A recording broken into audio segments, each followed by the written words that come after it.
One of the treatment options for scoliosis that everybody seems to know about is something called spinal fusion. And spinal fusion is where they take rods and screws and they install it into the patient's spine and try to fuse the spine into a non-movable object while trying to reduce the size of curvature, but primarily trying to stop and slow down progression. Spinal fusion, by definition, is a non-functional approach because you're sacrificing the function or the movement of the spine for alignment. In addition to using screws and hardware and rods, they also use bone grafts in between all the vertebrae, and the rods and screws are just designed to hold the spine in place while the bone grafts take into consideration in fusing the spine. So that means all the disc material is removed, all the material in between the bones. They use bone grafts, and as the bone grafts are taking shape or taking place and hardening, which can take up to 2 years, the spine is being held with rods and screws. And there's a lot of things that we can change about our lives in the future, but undoing spinal fusion is pretty much impossible. And that's one of the concerns about what the potential effects could be long term when it comes to spinal fusion. And the truth is, we don't have a lot of data when we look at long-term effects of spinal fusion, meaning the effects it can have on the person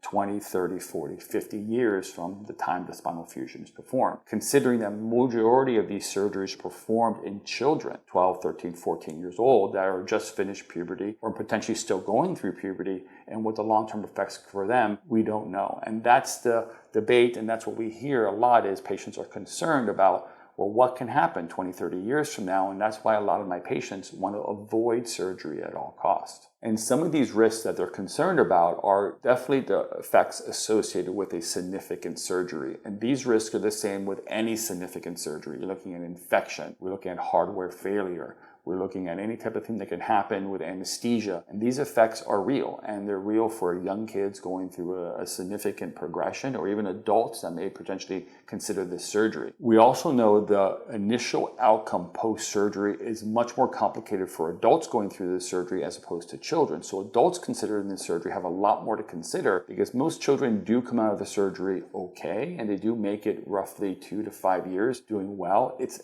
beyond that point is where we don't know. Hardware failure was a concern. The screws can come loose, the rods can come loose, they can fail, they can break. We also know there's definitely a decrease in mobility in the area that's fused, and this is going to be relative to the size of the fusion. So when we look at a fusion that maybe could take up 12 vertebrae from where upper back to the lower spine, we're looking at a significant amount of mobility. And there's also the concern of what could potentially occur with the hardware over somebody's life, the fear, the emotional impact that hardware can have in somebody's spine, meaning in participating in sports and activities or amusement parks. And these are significant things to consider. Unfortunately, they can't fuse the entire spine, so curves can still continue to worsen post-surgery, which we know can happen. So wherever it's not fused, can typically worsen over time. And below and above the surgery, typically below it, those vertebrae tend to have more stress, and we see increased areas of damage and degeneration over time because the area is receiving more stress. And these are why patients are concerned about what potentially could happen long term.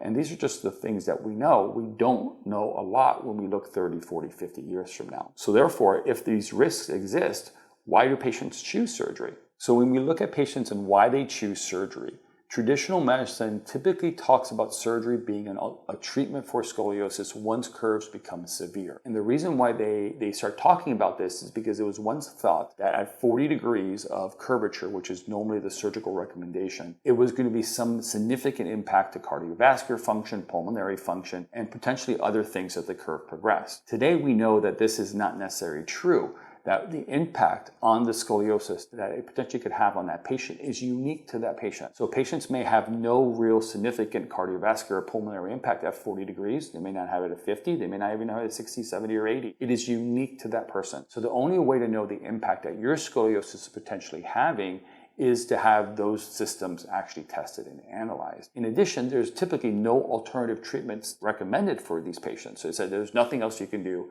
You must have surgery. And we also know today that is not true. There is many alternative treatments, especially with all the new improvements with bracing, home therapy, rehabilitation, exercises. So there's many treatments you can try before surgery to try to reduce your curve below a significant threshold to prevent surgery altogether. So because of these two things, surgery has become the mainstream. It's been what's been recommended to patients that once they become in this severe category. And what's interesting enough, when they do post-analysis or discussion with patients patients, one of the big reasons why they choose surgery is not necessarily health benefit.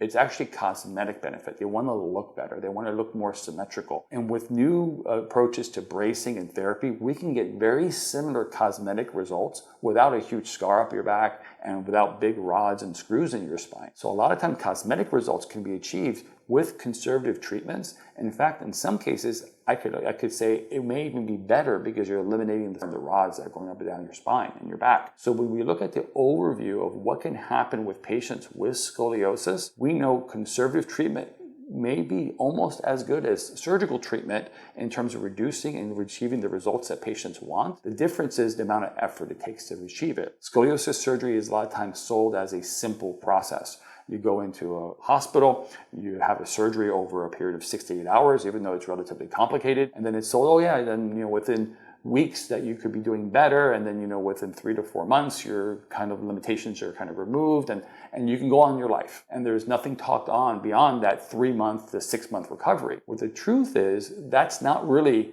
when scoliosis surgery ends, because you're dealing with the effects of that surgery for the rest of your life. And then we look at conservative treatment, it's positioned at a point where you have to do exercises, you have to wear a brace, you have to do therapy, you have to do rehab for a period of 18 to 24 months. Scoliosis surgery is less time, and it's easier than this conservative program that could deliver very significant results. And the truth is, scoliosis surgery really isn't.